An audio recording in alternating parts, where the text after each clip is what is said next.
Jeopardy! Contestant Isaac Hirsch was reluctant to bring up another job outside of the game show. The 8-day champion said that he was not good at stand-up comedy. During the introductions on Friday's show, Isaac, who is a customer support team leader, told host Ken Jennings about his stand-up career. "Tell us about some of your audiences," Ken, 50, said. "Yeah, I've been pretty reluctant to bring it up because it takes me from pretty funny as a Jeopardy! Contestant to not very funny for a comedian," Isaac revealed, which made Ken laugh. However, the current champion said that the weirdest gig he ever did was for the International Guard of Montana at a minor league baseball stadium. He was the opener and had a 20-minute set. "They gave me a wireless mic that did not work, so I just stood there and said nothing for 20 minutes, Isaac said. "Nobody could hear. It was pretty brutal. It was a pretty brutal gig." Ken tried to cheer Isaac up by saying he is sure the International Guard wanted to laugh but were so disappointed when his mic didn't work. "They were like, well, he looks funny, but we can't hear him," Isaac joked. Ken said that he hoped Isaac gets a second chance before moving on to the next round. Isaac pulled off his closest win yet on Friday. He has the second longest run all season. After an all-out runaway on Thursday, Isaac faced Ashley Weaver from Lakewood, Ohio, and Mike Ferguson from Edmond, Oklahoma. After the Jeopardy! Round, Isaac led with $6,600, chemistry teacher Mike was in second with $5,800, and Ashley had minus $1,000. Mike was giving Isaac a run for his money. In Double Jeopardy, Isaac and Mike found one daily double each. This made Final Jeopardy very close as Isaac only led by about $4,000. Isaac answered the question correctly and ended with $34,001. His 8-day total is $195,389. Toning it down?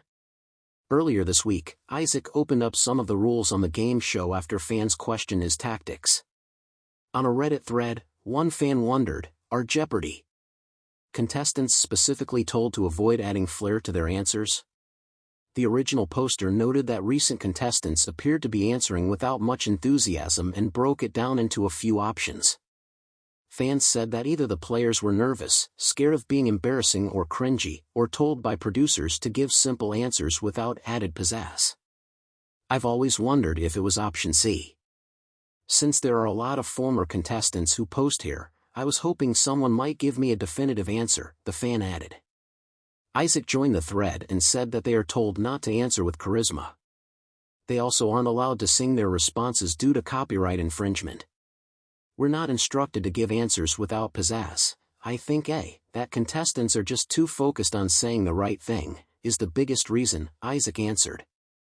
"The one exception is that with your kung fu fighting example, we are explicitly told not to sing answers because music is copyrighted and it costs Jeopardy money to clear it." Isaac Hirsch sat in the green room of the Jeopardy! Studio, a feeling of surreal excitement bubbling under his calm exterior. He was about to participate in the Tournament of Champions, an event that brought together the best of the best, and today, he was up against none other than Ken Jennings, the legendary Jeopardy! Champ. Hirsch had been riding high after a series of wins, but the memory of a particularly brutal stand-up gig from his past lingered in his mind. As the lights dimmed and the familiar theme music of Jeopardy! Filled the studio, Hirsch took a deep breath.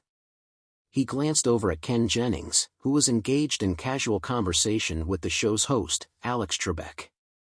Jennings had an aura of calm confidence, but there was a flicker of something else in his eyes today. Hirsch couldn't quite place it, but it made him feel a bit more at ease. The game began, and Hirsch quickly found his rhythm.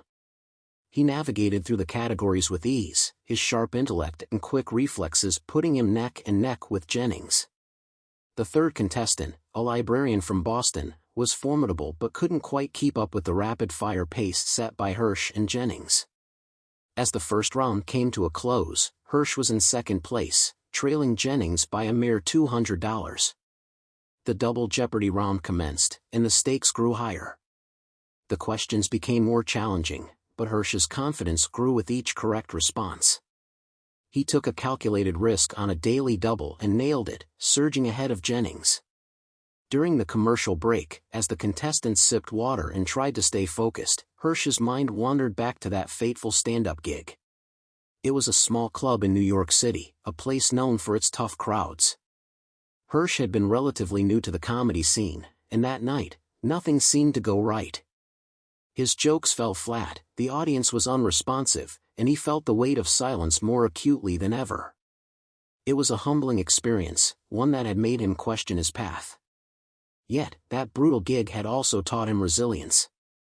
He learned to read the room better, to adapt his material on the fly, and most importantly, to keep going even when the going got tough. Those lessons, forged in the crucible of a hostile comedy club, were serving him well today. The final round approached, and the tension in the studio was palpable. Jennings and Hirsch were in a dead heat, their scores separated by just a few $100s. The final Jeopardy category was revealed, American Literature. Hirsch felt a surge of adrenaline. This was his wheelhouse. As the final question was read, Hirsch's mind raced.